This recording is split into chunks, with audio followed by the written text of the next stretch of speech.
നമസ്കാരം. മന്ത്രി മുഹമ്മദ് റിയാസിനെ മിനിസ്റ്റർ മരുമകൻ എന്നാണ് പലരും വിളിക്കുന്നത്. മരുമകനായ മന്ത്രിക്ക് മാത്രമേ ഷൈൻ ചെയ്യാൻ അവകാശമുള്ളൂ. അതുകൊണ്ട് ഇടയ്ക്കിടെ മിനിസ്റ്റർ മരുമകൻ പത്രങ്ങളിലും ചാനലുകളിലും മുഖം കാണിക്കുന്നു എന്ന ആക്ഷേപവുമുണ്ട്. എന്നാൽ ഈ ആക്ഷേപങ്ങളൊന്നും അതേപടി വിശ്വസിക്കുന്നവരുടെ കൂടെയല്ല ഞാൻ. എൻ്റെ വ്യക്തിപരമായ അനുഭവം, സാധാരണത്വമുള്ള ലാളിത്യമുള്ള ഒരു മന്ത്രി തന്നെയാണ് മുഹമ്മദ് റിയാസ് എന്നാണ്. രാഷ്ട്രീയ എതിരാളികളോട് പോലും അദ്ദേഹം മന്ത്രി എന്ന നിലയിൽ മര്യാദയ്ക്ക് ഇടപെടുന്നു എന്നാണ് അദ്ദേഹവുമായി ബന്ധമുള്ള ഉദ്യോഗസ്ഥർ പോലും പറയുന്നത്.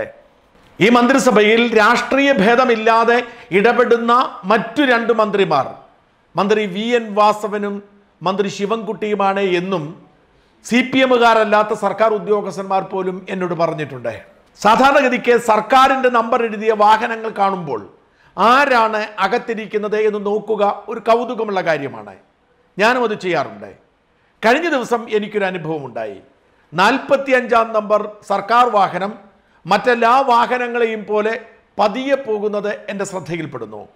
വാഹനത്തിൽ കൊടിയില്ല, വാഹനത്തിൽ ലൈറ്റില്ല, വാഹനത്തിന് മുൻപിലോ പിൻപിലോ പോലീസ് വാഹനങ്ങളില്ല. എല്ലാ സിഗ്നലുകളിലും നിർത്തി സാധാരണമായി പോകുന്നു. ഞാൻ ആരാണ് ആ വാഹനത്തിനുള്ളിൽ ഇരിക്കുന്നത് എന്നറിയാൻ തൊട്ട ഇടതുവശത്ത് കൊണ്ടൊരു സിഗ്നലിൽ കൊണ്ട് നിർത്തി നോക്കിയപ്പോൾ അത് മുഹമ്മദ് റിയാസാണ്. ഒപ്പം ഇരിക്കുന്നത് മുഖ്യമന്ത്രി പിണറായി വിജയന്റെ മകളും മുഹമ്മദ് റിയാസിന്റെ ഭാര്യയുമായ വീണയാണ്. ഞാൻ ഗ്ലാസ് താഴ്ത്തി ഒന്ന് അഭിവാദ്യം ചെയ്തു. റിയാസും ഗ്ലാസ് താഴ്ത്തി പ്രത്യഭിവാദ്യം ചെയ്തു. ഞാൻ പറയുന്നത് സിഗ്നലിൽ നിർത്തിപ്പോകുന്നത്, ഒരിടത്തും ധൃതി വയ്ക്കാത്തത്, വേഗത്തിൽ പോവാത്തത്, ലൈറ്റ് ഇല്ലാത്തത്, പോലീസിന്റെ അകമ്പടി മുൻപിലും പിൻപിലും ഇല്ലാത്തത് ഞാൻ നേരിട്ട് കണ്ടതാണ്. അതേസമയം മുഖ്യമന്ത്രി എങ്ങനെയാണ് നടക്കുന്നത് നമുക്കറിയാം.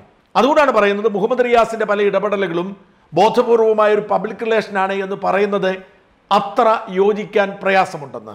കരാറുകാരെ കൂട്ടി MLA-മാർ വരരുത് എന്ന് പറയുകയും അതിനെ തലശ്ശേരി MLA ആയ ഷംഷീർ ചോദ്യം ചെയ്യുകയും അത് വിവാദമാവുകയും ഒക്കെ ചെയ്തത് ഇത്തരുണത്തിൽ ആലോചിക്കേണ്ടതാണ്, ചർച്ചയാവേണ്ടതാണ്.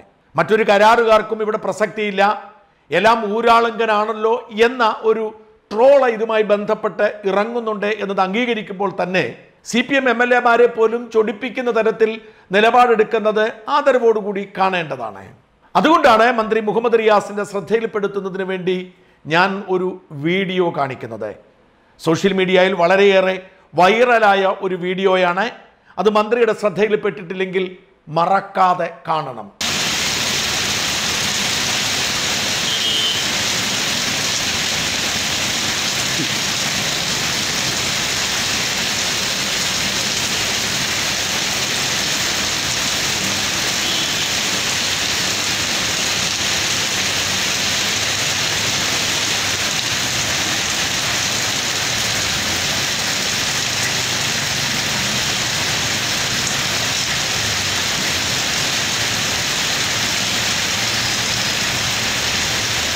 നിങ്ങളിപ്പോൾ കാണുന്നത് പെരാമംഗലം പോലീസ് സ്റ്റേഷന് മുൻവശത്ത് ടാറിംഗ് ചെയ്യുന്നതാണ്.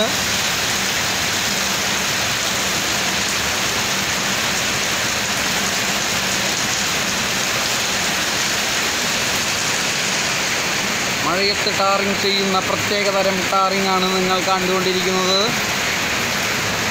Rubberised tarring. ഇത് തൃശ്ശൂർ പേരമംഗലത്ത് നടന്ന ഒരു റോഡ് ടാറിംഗ് ആണ്. കടുത്ത മഴയാണ്, എല്ലാവരും കുട ചൂടി നിൽക്കുന്നു. ചെറിയ മഴയല്ല, ആ മഴയിൽ കുട ചൂടിക്കൊണ്ട് ടാറ് കോരി ഒഴിച്ചുകൊണ്ടിരിക്കുന്നു.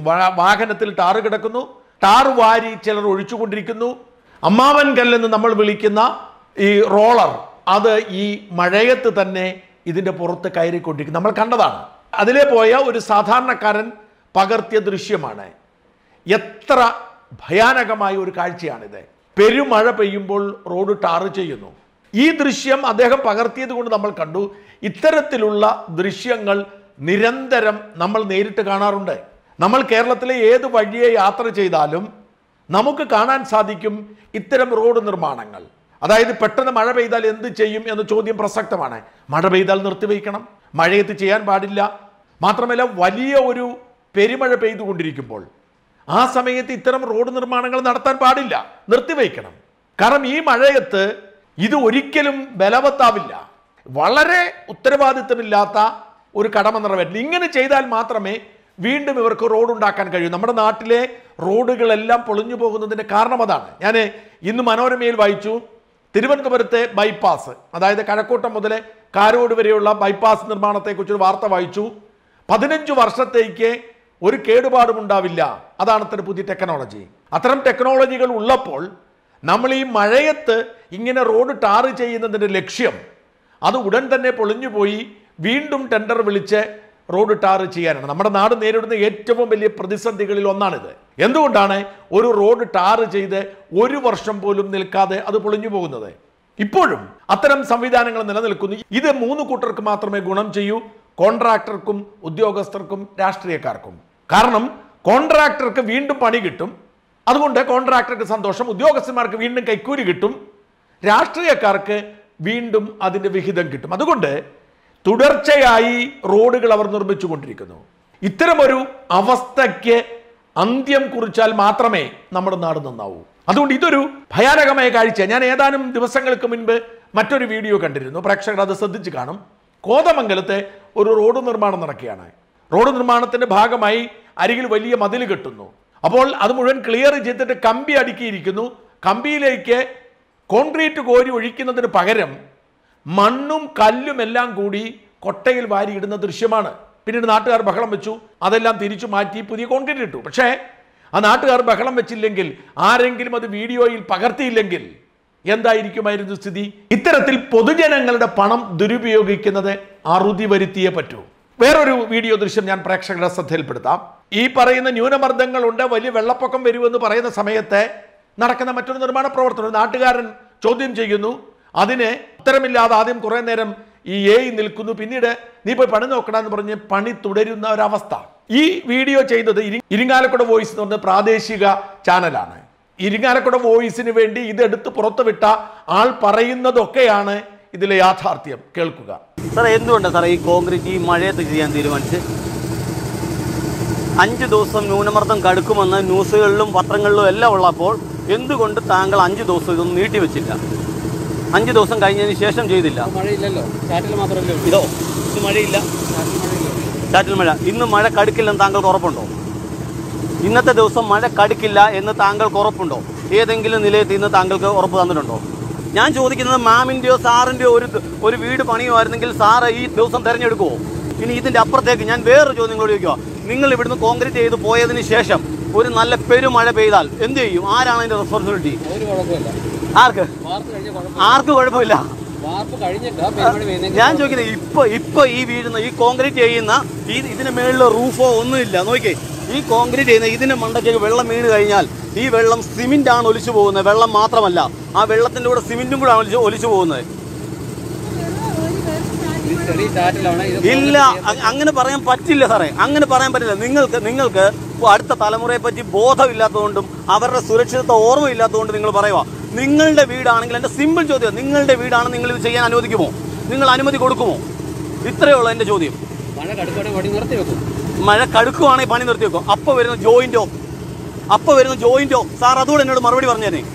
ഇപ്പം നിങ്ങൾ മഴ പെയ്യുമ്പോൾ വരുന്ന ജോയിന്റ്, നിങ്ങൾ അത് എങ്ങനെ അടുത്ത കോൺക്രീറ്റുമായിട്ട് ജോയിന്റ് ചെയ്യും?